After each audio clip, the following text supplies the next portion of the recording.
Josh and Frankie. What a couple of dumb shits.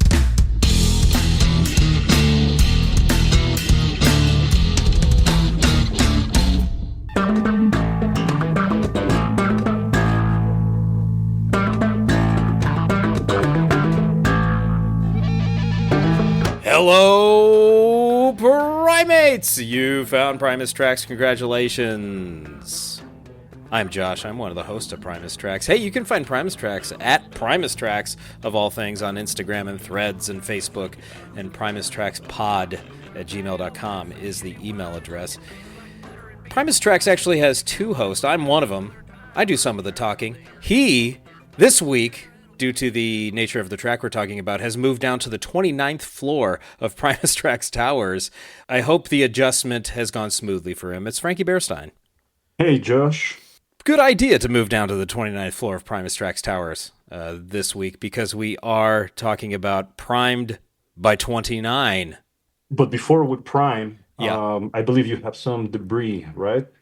Of course. Yes, it's miscellaneous debris time.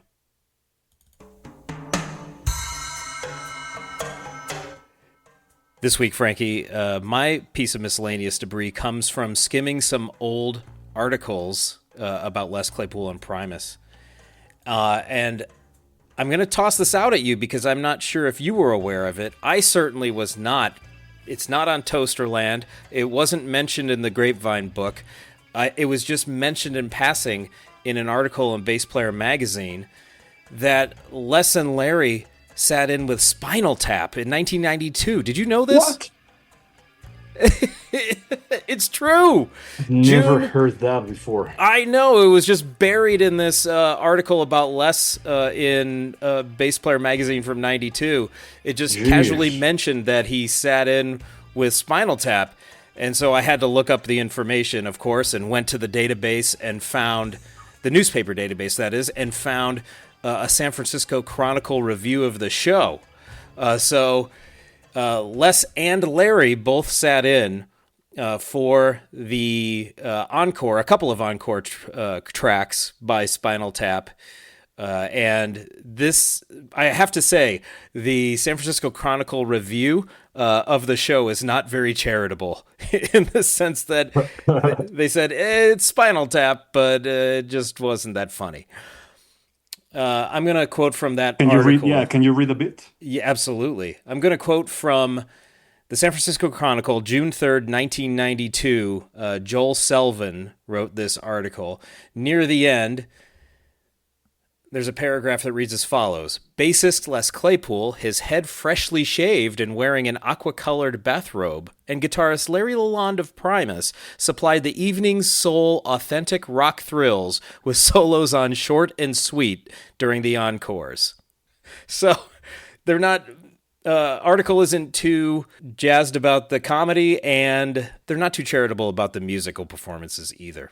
Now, the bass player article mentioned that Les played the upright bass on Big Bottom, which followed Short and Sweet on the set list, and that makes perfect sense. So Les stayed out there for a couple tunes. Not clear as far as Larry, but he was out there for at least one. By the way, this article goes on to say, guitarist Jeff Watson of Night Ranger joined the band for a number. So what a strange cavalcade of guests to go from a guy from Night Ranger to two dudes from Primus. I don't know how they got that arranged, but good for them, sharing the stage with Spinal Tap. And I have to say, Frankie, that connects to a lot of things we've already talked about on this podcast, including Electric Apricot, because that is, of course, a film Les made in the same vein as Spinal Tap, a film he had seen and enjoyed, and clearly then he got to see how a fictitious band performs a big rock show. Yes. That's pretty interesting. It doesn't get more ambitious than Stonehenge.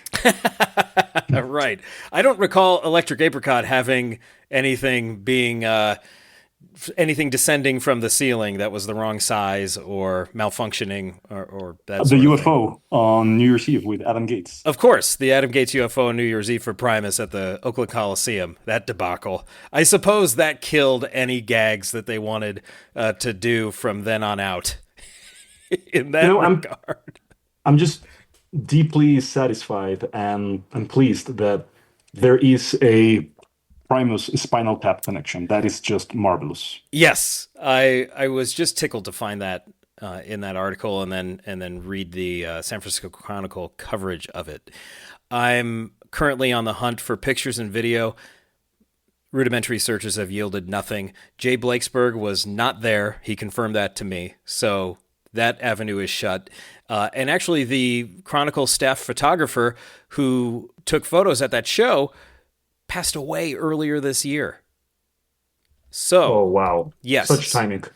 Yes. So we're gonna if we're gonna find some footage from this show that possibly displays Les and Larry, we're gonna have to do some digging.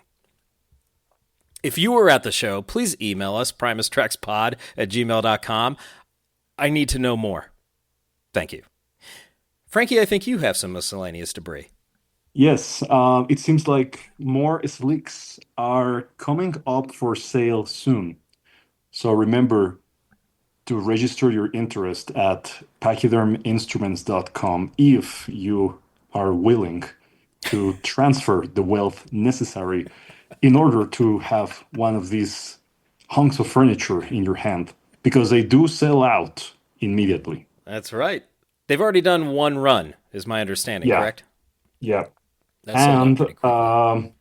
Les is set to be honored and also perform at the Bass Player Magazine Awards next year at the Observatory in California. Oh, I mean, this year he was a presenter, but the next year he will be performing, and he will also be one of the one of the honored guests. So it will be really interesting to see what he'll be performing. I mean, will this be a Primus song? Will it be Bastard Jazz? Will it be Frog Brigade? I really have no clue what he'll be performing. now last year, did he not participate in a jam with Mono Oh Neon yes, and with Mono others? Neon. Yeah. Yeah. So we should watch that because So last time around, it might be an open jam. right, and last time around he jammed with Mono Neon. Mono Neon ended up opening for Primus on a significant portion of their summer tour. So Exactly. anything can happen as a result of this performance jam, what have you. So thank you for bringing that to our attention. Let's talk about Primed by 29, today's track up for discussion. It is track 9 on your Fungi and Foe record. It checks in at 3 minutes and 26 seconds. Your credits are as follows: Les Claypool, everything. It's a Claytool concoction. That's right. It might have a Lapland spritz. I don't know, but it's certainly a Claypool concoction all the way. This one, Frankie, has its roots in the faux portion of Fungi and Foe. Primed by 29, in its finished form, actually appears in the Pig Hunt film, Wow. and it plays about 16 minutes into the film when our group of protagonists is cruising by this homestead, and a whole bunch of I guess you would say backwoods characters are populating the front porch, including a guy in a preacher getup of a sort, and that is indeed Les Claypool. So Okay, but there's, it is exactly per album version. to my recollection, yes, I did watch the film and just took notes on the musical stings that sounded like Les's work. And they were all pretty recognizable, although I'm going to have to go back and watch it again because Les is credited with 4 musical numbers in the film. And one is called "What You Looking At, Boy," which I do Yeah. believe is primed by 29 because it is played during that scene where the people on the porch are just staring at the people in the car, and the people in the car are just staring right back at him. There's also a song he's credited called "Goblins in the Forest," as well as "Boonville Stomp" and And Male Organ Grinder. Male Organ Grinder, which I do believe is Pretty Little Song. So the only mystery there is "Goblins in the Forest," which there was a piece of music somewhere in there that I either didn't catch or didn't catalog as far as being a different piece. It's worth revisiting, I suppose, to find it. I've got 3 out of the 4. All right. Yeah. Please Go back when you can and identify this mysterious number. Maybe we should do an MST3K version of Pig Hunt for the good people. Yeah. Probably not going to happen. We're getting close to the end here, Frankie, with track 9. And this one on the back half of the record, as we know, none of these were ever performed live. So this Never. one stays as a studio track only for now. Now, I don't know what the distorted, high pitched sound that starts this track is. I always thought it was a guitar. Is it not? That is what I've always thought, but there's no guitar in the credits for this track. And so, looking at all the instruments that Les is credited with, I wonder if it's the penny whistle run through some distortion. Oh, interesting. That's my guess. It certainly sounds like guitar feedback at first. Yep. This I'm just waiting for Les to text confirmation on that. Thanks. Yeah. For those of you who are familiar with the play Waiting for Godot, you know how this ends. Judge for yourself.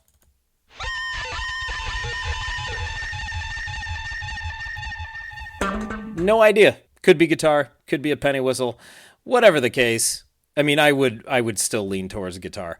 But then it leads into this dobro line, Frankie, which is actually to me one of the more interesting licks on the record, especially combined with the vocal delivery we get later. This is intriguing to me.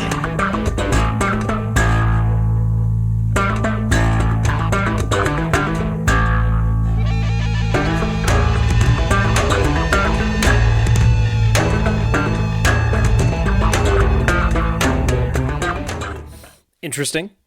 Actually, that part with the feedback sounds more like guitars now. So I retract my idea that it's a penny whistle distorted. This one's pretty interesting to me, Frankie. It sets up nicely, and you are on record as this is your favorite track from the entire album. So have at it. What is speaking to you here? This is my favorite track on the Fungi record. So I'll go I'll go into a little bit of detail. First, let's talk about the music. You know that when you're watching Primus live and Les pulls out the upright, you're either getting crinkle or jillies, right? Usually. But then there is that very rare occasion where you'll be stumped because he'll do Eternal Consumption Engine or he'll do Glass Sandwich. And it's just so left field and rare that it stops you on your tracks. Now, if he pulls out the dobro, you know you're getting Boombill Stomp, or you know you're getting Over the Falls, or you're getting Leave and Cleave, right? But every now and then you would get Hats Off. So what I really like about this song is that the dobro has a very unconventional sound in the recording. It doesn't sound anything like Over the Falls, for instance, or Leave and Cleave. It has a very unique sound, which, correct me if I'm wrong, but it's run through the envelope filter, right? I think there's a lot of effects on the dobro here that Yes. you can hear in each channel. Yeah. There are even portions where it almost sounds like I One Gal, right? Just the ringing of the strings. Oh, sure. Yeah, I can hear Yes. that resonance. So I really appreciate when Les pulls out an instrument that we are very familiar with and we associate with recurrent songs, but he uses it for a rare song or he runs effects through it and makes it sound totally different to the other songs. So musically, that's one of the things I appreciate the most about Prime by 29, that it's a dobro tune, but it's completely apart from the other dobro songs in Les's catalog. The second thing I really love about the track is the complexity of the bass line. It's so fun to listen to. It's so bouncy. I mean, it has a distinct riff, but it's very Claypool in the sense that it has a lot of variation throughout. It has Yeah. these little details here and there that keep you on your toes. Um, and at the same time, the song is average in length, so it does not overstay its welcome. The riff is there just long enough to be satisfying. And third, I guess the lyrics. I think they are very clever, very well written, and I really enjoy how they evoke this imagery that is very Les Claypool in every verse. Oh, yes. Now, I wanted to ask you if you could sample a bit of the way Hats Off used to be performed by Primus, because that is a parallel that I make between the two songs. I think the way that the dobro sounds on Hats Off is very different to songs like Over the Falls or Lee Van Cleef. And I think it's a little close in sound to Primed by 29. All right, this is Hats Off from Tucson, Arizona, May 18, 2013. That's Jay Lane on drums.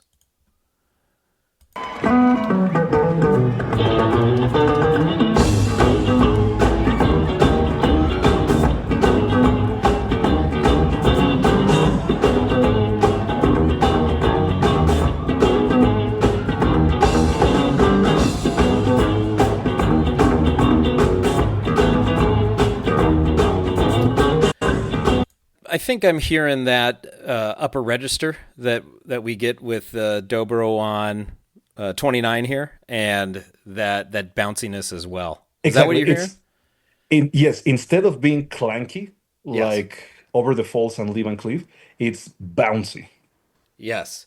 Yeah, I do believe that's a key difference, because we do get a lot of clanginess and clankiness with the dobro in a lot of Exactly. tracks, as you note. And this Hats Off iteration, as well as what we're hearing on Primed. Yes, a bit more bouncy, lighter on the clankiness.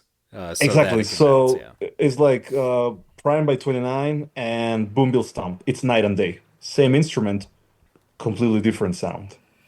And we're for sure that's on the dobro and not on the bass banjo? Prime by 29 or Yeah. Hats Off? 29. It certainly sounds like the dobro to me. I guess we might be 9900% sure because it has never been performed live. We've never seen him play it, but I'm leaning on dobro.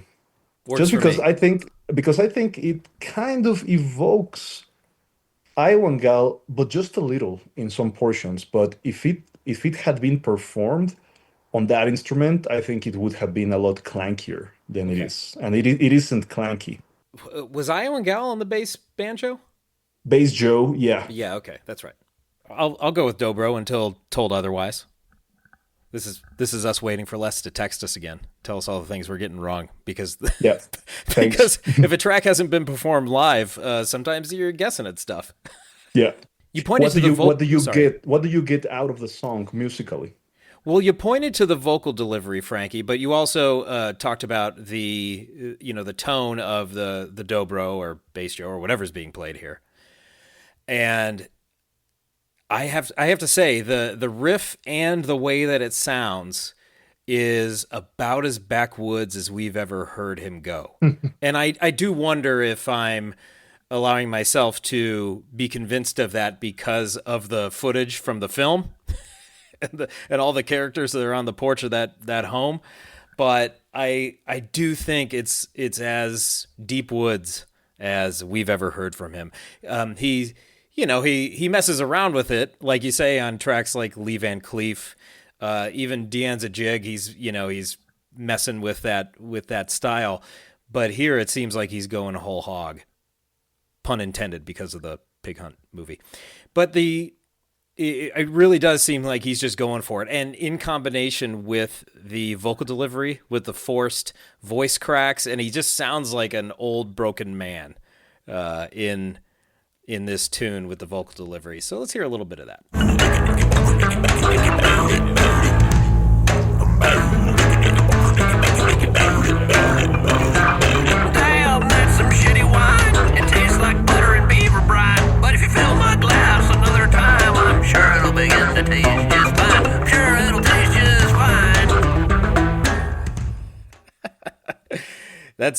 that's pretty good. Like he's way up there in his nose too. Tastes just fine. So he's doing something different there with his vocal delivery that we haven't necessarily heard before. I think he's Hmm. really going way up in the nasal passages for that one. And so putting all that together, it certainly has that feel to it. It's 3 minutes and 26 seconds. Doesn't necessarily overstay its welcome. There's the percussive vocal part as well, bow bitty bow down there in the lower register, which happens a few times on this record, and still will again, I believe. So there's that's a recurring thing. I guess I'll just call it a motif because it's a recurring vocal delivery. So there's a few things that are different on this one. There's a couple of things that it has in common with the rest of the record. Of course, that percussive vocal and Les doing most of the instrumentation, and it being of a similar soundscape. Although we do get that high pitched squealing throughout, which is a bit different. I wouldn't say this is my favorite track on the record, but I will say I can understand why you're really into it because it is intriguing. It moves enough, I think, and it's got an interesting premise with the lyrics. So yeah, with those lyrics, Frankie, we've got four variations on a theme. There's four verses, and they're all pretty much the same in terms of theme. This thing, drink, food, song, performance, stinks, but substances will make it better. That's it, Yeah. right? So, I'm living my life. It's not as great as I want it to be, but if I do drugs, then I'll be having a good time here. I'm thinking about the song right now. I realized that the percussion goes a long way, but even if the percussion were not there, it would still be a very bouncy song because of the nature of the bass line. Yeah. I would think this would be a good candidate for a Duo de Twang track. Yes, absolutely. So that bass line and the stomp box, Kehoe doing something over there, playing around with that feedback sound and doing a little lick. Interesting that they didn't choose this one. So I think the lyrics, as we said, it's these four little vignettes of life isn't as good as I want it to be. I'm going to enhance it with illicit substances, and then at the very end, we get, "Hey, Mister, spare a dime. It seems the boy has a broke mind. He took it to the limit every time, but he's primed by 29. He's got a broke mind." As he says, took it to the limit every time throughout his 20s, and he's already burnt out. Sounds like a party boy lifestyle. Really, really caught up to this guy. Now, you had a theory you were going to share that this is related to Bite Out of Life. Oh, yes, like Bite Out of Life is all about excess. And then Prime by 29 is the aftermath of the excess, right? Yeah, that's an interesting idea. Now, of course, Bite Out of Life, I think, is more of a generalized cultural idiom in the sense Yeah. that you're seeking a thrill or capturing the moment in just about any way, shape, or form. Whereas here, it's mostly limited to illegal drugs that do damage to your mind, body, and soul. But but I think I understand what you're getting at. For this kid who was primed by 29, taking a bite out of life meant wrapping your lips around a bong, cramming your sinuses full of blow, and making the mundane at least somewhat palatable or exciting. Now, do you view them as companion pieces? Yeah, I mean, in a way, but something that strikes me about the lyrics on Prime by 29 is that for the first verses, Les is speaking in first person. So it seems as if Mm. the song is about his perception. But then for the final verse, he switches to an observation about someone else. So it puts the song into question because I'm not sure if the song is about life in general, if it's about first person point of view, or if the boy mentioned at the end is the one making the observations in the verses all along.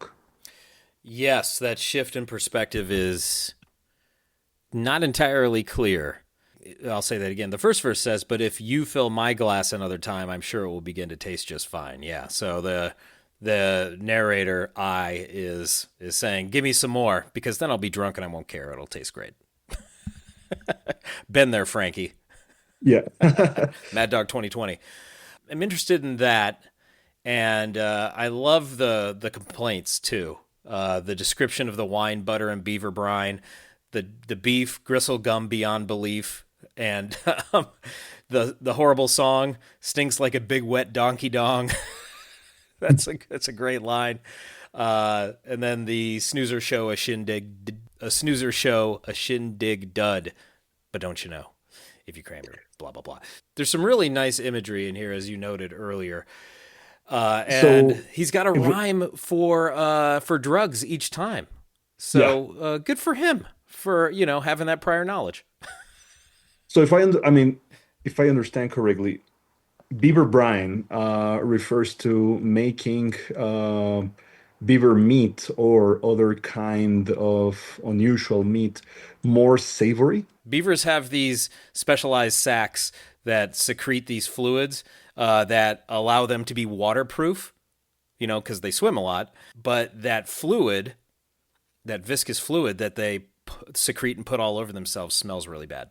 So that's what I'm doing. That's my interpretation. So it says, well, what I read, which was a definition provided by a machine, said a recipe for honey brine beaver ham. In this context, beaver brine refers to a saline solution, possibly with honey or other flavorings, to prepare beaver meat for cooking in order to make it more palatable.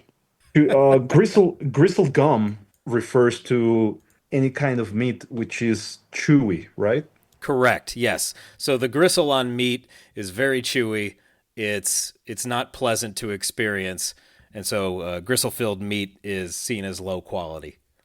But if you provide the narrator with another spliff, then Yeah, just get him stoned. He'll eat it. yeah, he'll eat whatever, right? You bet.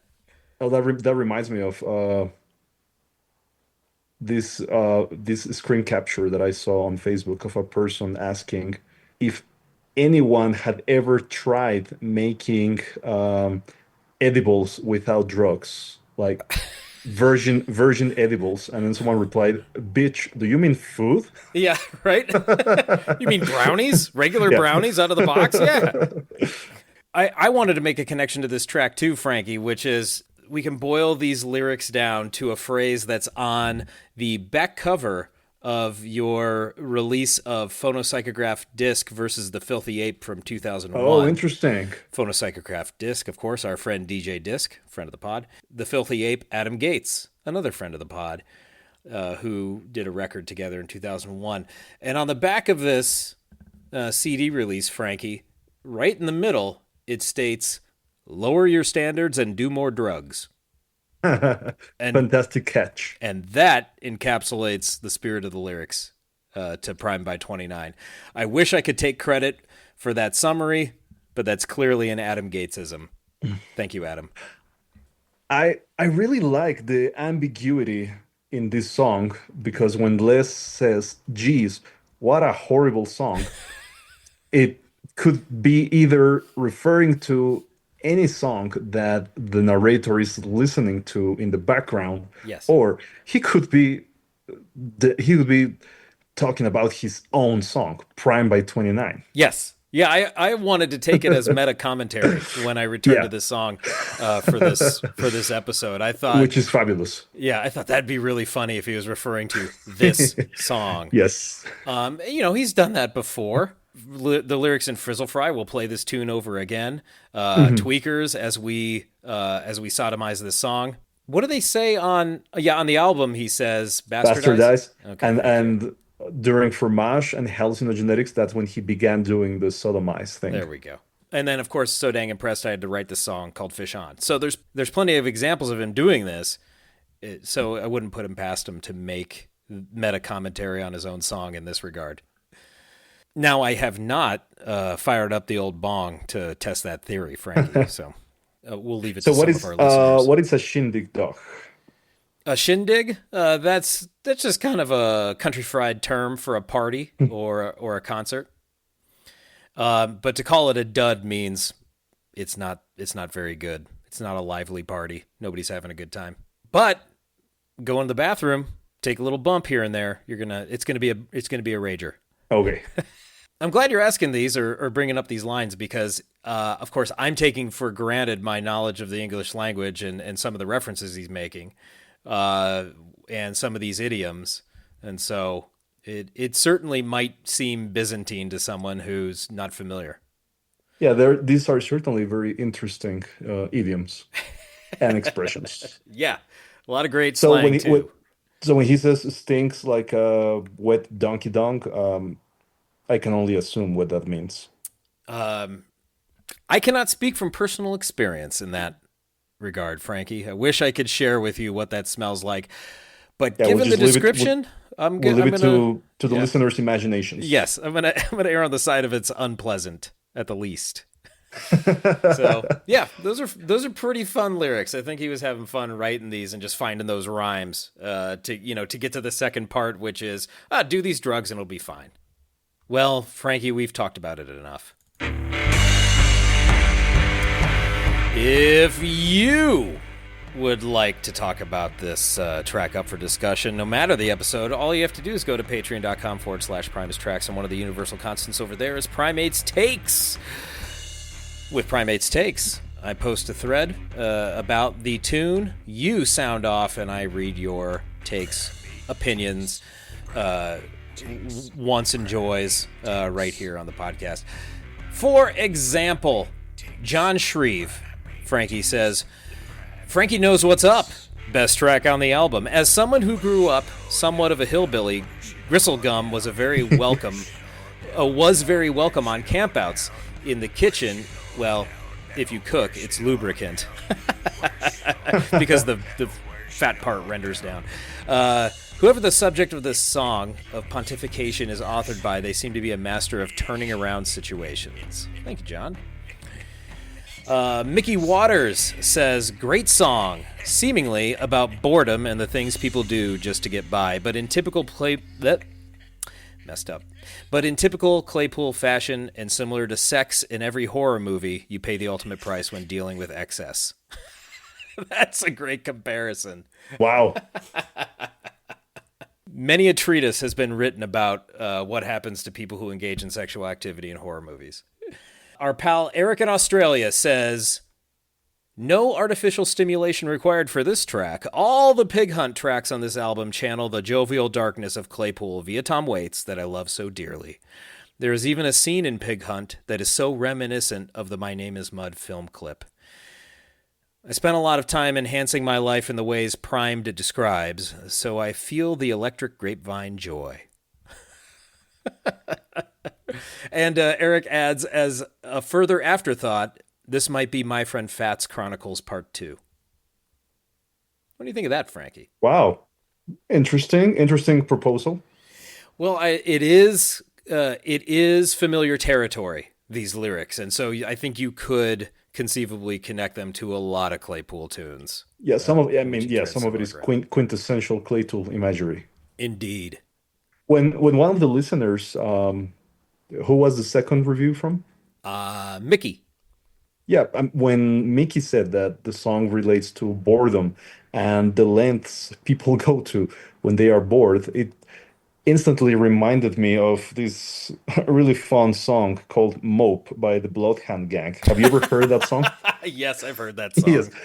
So it's like all the things they would do just to kill time at King of Prussia in Pennsylvania.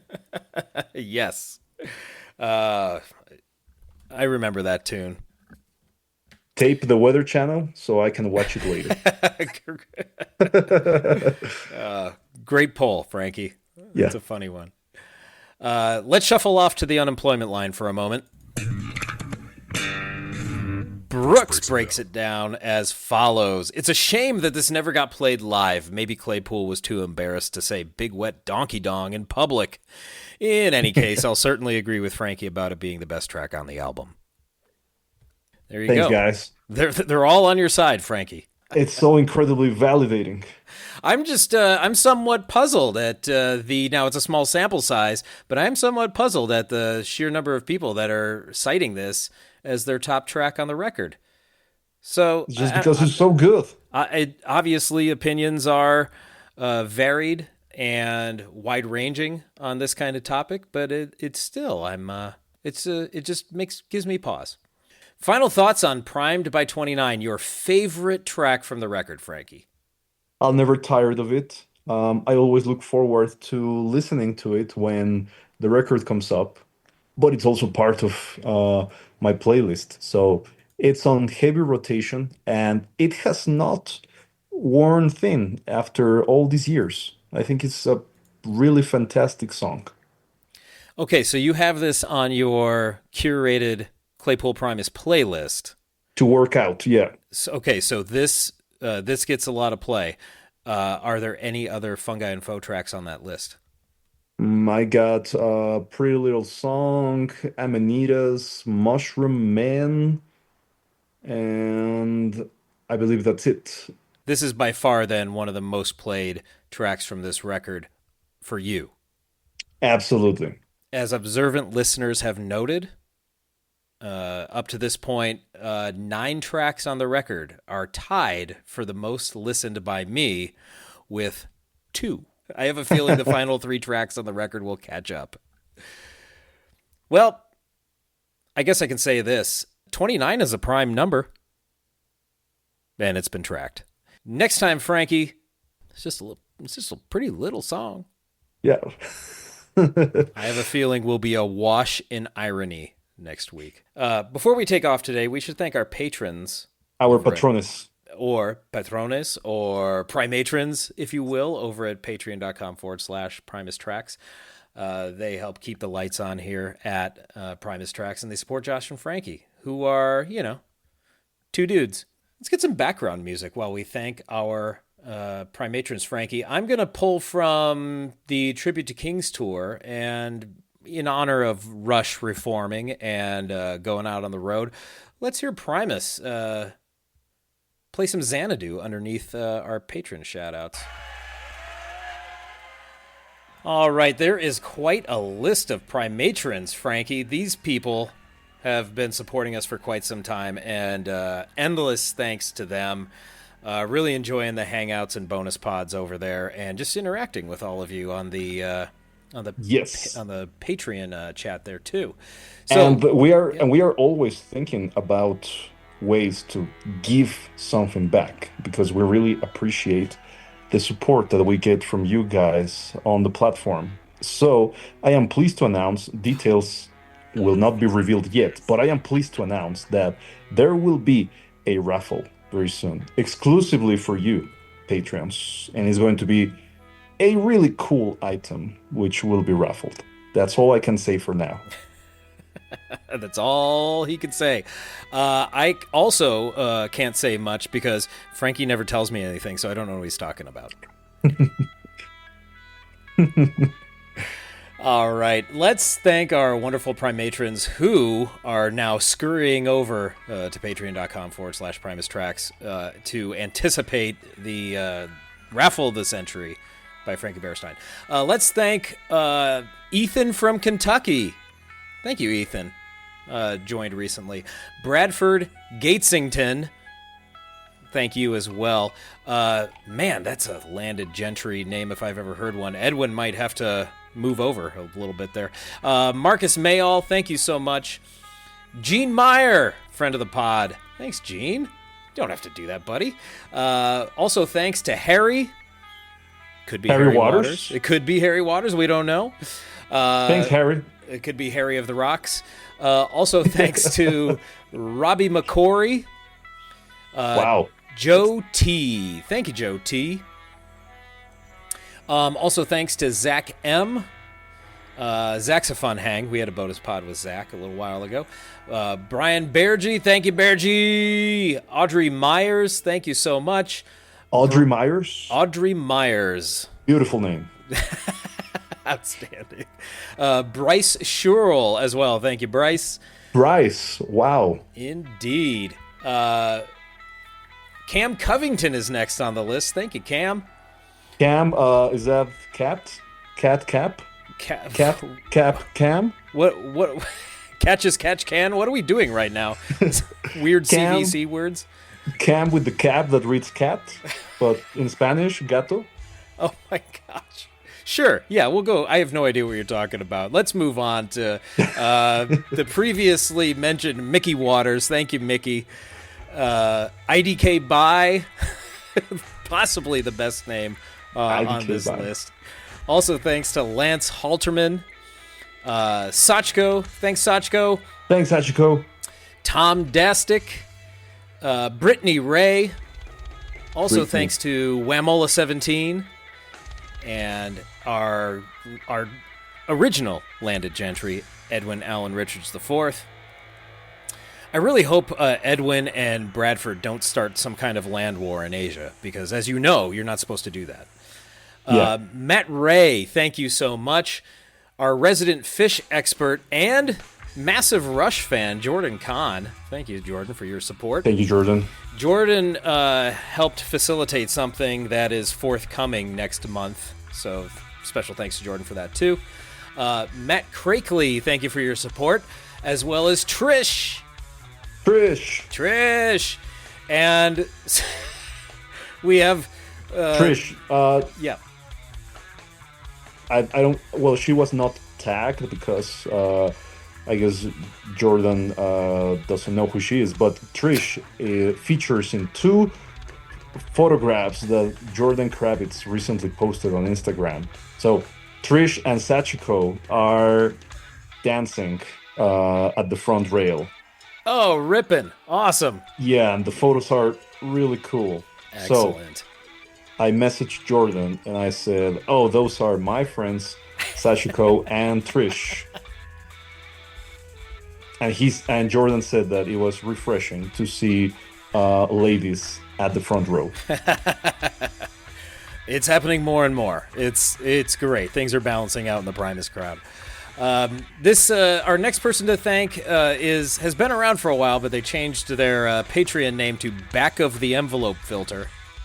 It's pretty funny. Back up the envelope filter? Yeah, like back of the envelope, but back of the envelope filter. Pretty funny. Nicely done. Cool. Eric in Australia, thank you so much, sir. As Thanks, Fungi Eric. and Foe comes to an end, he'll become more curmudgeonly and angry. Thanks to Brooks Delight, as always, as well as Ryan Rashawn, Joseph Pebbler, Nick the Dutchie, that's Nick in the Netherlands. Hi, Nick. Travis in Alaska, number 2. He's, for some reason, above other Travis on the list. We also have Stephanie Wolfgang King. Wow. Carl Reinsch, our Spent Poets and Beanpole expert. Yes. I hope we see Carl on New Year's Eve again. I do hope the same. And there's Travis in Alaska, number 1. Thanks, pal. Also, thanks to our pal Mike Chillian, Sarah Markham, and once again, Sarah has the distinction, of being the first bonus pod participant. I remember that. Yeah, that was cool. Yeah, she killed it. She set a high standard. Thank you so much for your long time support, Sarah. Jesse Calton as well. Thank you for your support, buddy. Jesse. We're all crashing on your couch at New Year's. Porter. Thanks, Porter. That's a face we haven't seen in a while. That's right. He pops in every so often, but it's fleeting. He's busy with school. He's a busy kid. Anthony Del Preet, thank you, sir. Go Bills. Go Bills. You bet. Frankie's catching on. John Shreve, thank you, sir. Juhani Coho, thank you as well. Stephen Stang. The Phantom Primatron. The Phantom Primatron. Yeah, that's a pretty good one. Wow. Yeah, I like it a lot. Now, I'm not going to sing it like the song, but it's pretty good. I might start next time I listen to that song. Simon Altman, also in Australia, thank you so much for your Legend. support. Mike Tuckerman. Our resident hacker. Simon is our resident hacker. Yes. Yes. I'm not accusing Mike Tuckerman of being our resident hacker, but thank you, Mike, for your support. If you're a hacker, let us know. Also, thanks to Sculligan Val, Chris Gentile, Kevin. Hey, Kevin. And can't wait to see you, buddy. That's right. We'll see Kevin at New Year's. Adrian Porter, and of course, El Patron Numero Uno, Carlos Arizmendi. Thank you all so much for your support. It means a lot. It's really fun hanging with you guys on Patreon and at the shows. New Year's is going to be a party, man. There's a lot of Primatrons showing up. Yes. It's going to be great. Thank you all. And once again, if you want to join the fun, patreon.com/Primus Tracks. That'll do it for us. Primates, Primatrons, people of Earth. Don't be primed by 29. Wait a few years. We'll see you next time. Later days. Willie Mace.